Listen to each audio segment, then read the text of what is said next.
What is going on, Laker fans? Thank you very much for tuning in. With Lakers taking on the Denver Nuggets, going on a two-game road trip. Obviously, the team is 0-3. Losses to the Warriors, lost to the Clippers, and then lost to the Portland Trailblazers on Sunday. That by far the most frustrating of the L so far for the Lakers. So this is what I want to do in today's episode. I want to talk about the latest on the injury front, and I really kind of want to spend some time on how I think the Lakers should be using Russ based off how he's doing over these first few games. Anthony Davis, probable for Wednesday's matchup against the Nuggets.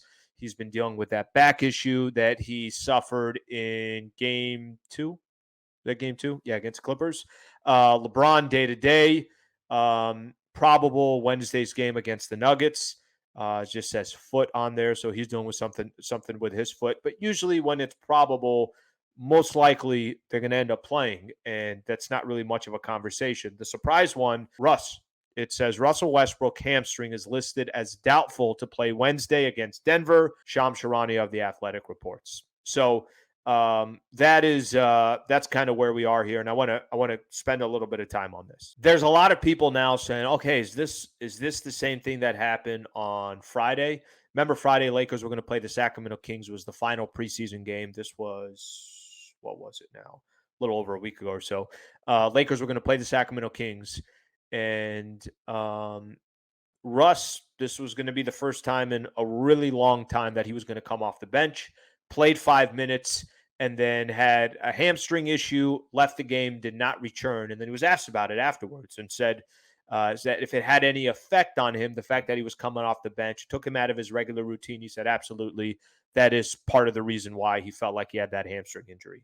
That went away. Tuesday he came, played 30-plus minutes against the Golden State Warriors. Lakers on Thursday played the Clippers. He was obviously there. And then in this last game against the Portland Trailblazers, he's obviously a part of that matchup. Minutes-wise so far, just want to double-check here. What has he got minutes-wise averaging so far? 28.7 minutes so far in these 3 games from an average perspective.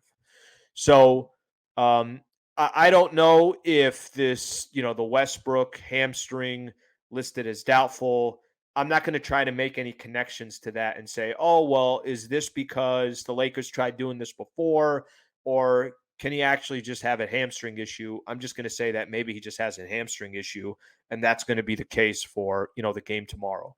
What I did want to spend the episode on was how the Lakers, if Russell Westbrook is going to be on the floor, and if he's going to be a part of the Lakers' day-to-day lineup, I would like to see something changed as far as how the Lakers are using Russ. So I'm not the first one to say this, and I won't be the last one to say this.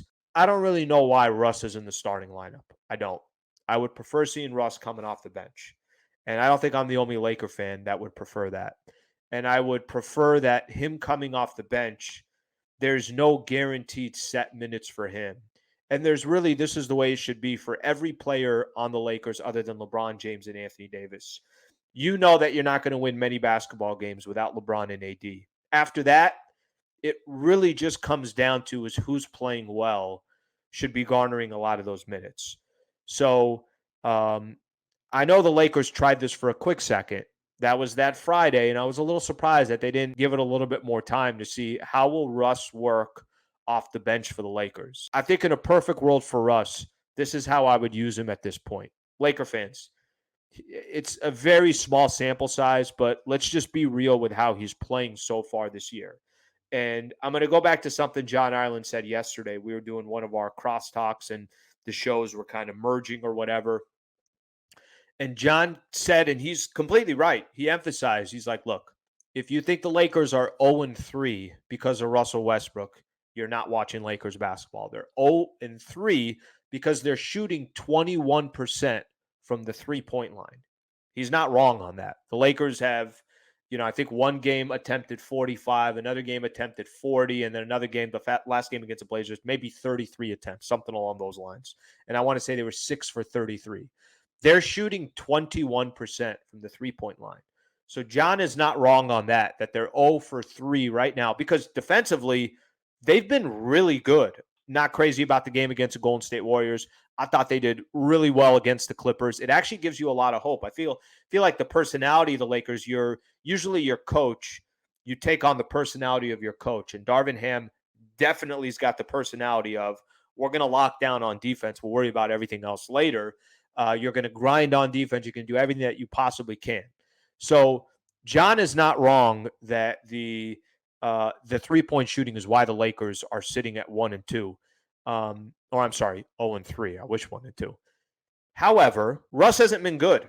So I also don't want to make a case for Russ that he should be playing 30 minutes a game based on what we've seen so far. Let me share, and it's only 3 games, but I'm going to share this with you. Russ is shooting from the field. So far this year, he's shooting 29% from the field. Not from the 3-point line, from the field. He's shooting 29% so far from the field.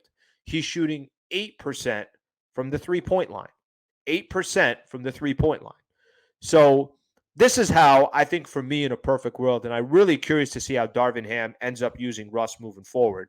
But this is how I'd like to see the Lakers use Russ. Bring him off the bench. That's number one. Throw in a guy like Austin Reeves. I think he'd be great in the starting lineup. And whoever Russ comes off the bench with, let them, Russ, here's the ball. You kind of do your thing and see what that looks like. But I do not want Russ in the starting lineup. I would much rather have Russ coming off the bench. And then based on how Russ is playing, determine how many minutes he's going to play. If Russ is having one of those games like against the Clippers where he couldn't hit a shot, but he had 5 steals and you feel like he's impacting the game, let him play 30 minutes. If he's having a game where he can't hit a shot and teams are using Nurkic and Zubats to guard him and they're nowhere within 15 feet of him and it's hurting the Lakers, take him out of the game.